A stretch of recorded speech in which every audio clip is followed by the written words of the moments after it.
Si je comprends bien, certains affirment que les États-Unis frappent l'Iran, mais reprochent à Téhéran de ne pas riposter directement sur le sol américain. En regardant la carte et en lisant la doctrine militaire iranienne, où est la logique dans ce raisonnement? La distance entre l'Iran et les États-Unis est d'environ 11 000 km à vol d'oiseau. 11 000.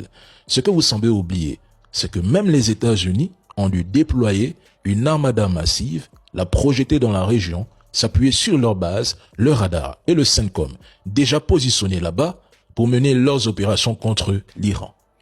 En l'état actuel des choses, suivre votre logique serait tout simplement contre-productif pour les deux camps. Depuis la guerre Iran-Irak avec Saddam, largement soutenu par les États-Unis et leurs alliés, l'Iran a profondément transformé sa vision du combat en adoptant une doctrine de guerre asymétrique. Actuellement, l'Iran organise une véritable hémorragie financière chez ses ennemis. Chaque salve de missiles ou de drones oblige l'entité des États-Unis à activer des systèmes d'interception extrêmement coûteux. L'Iran installe une guerre de stock, une guerre d'attrition. Il perd des hommes, du matériel, c'est la guerre. Mais il épuise progressivement les réserves adverses. Il sature leur défense et les force à rester mobilisés en permanence. Cette pression constante oblige les États-Unis à maintenir une présence militaire lourde et extrêmement coûteuse dans toute la région. Et avec le contrôle du détroit d'Ormuz, la stratégie prend une dimension mondiale.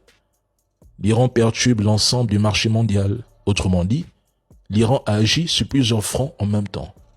C'est une guerre lente, calculée, où l'objectif n'est pas de gagner vite, mais de faire payer longtemps. L'entité est vue comme le porte-avions insubmersible américain.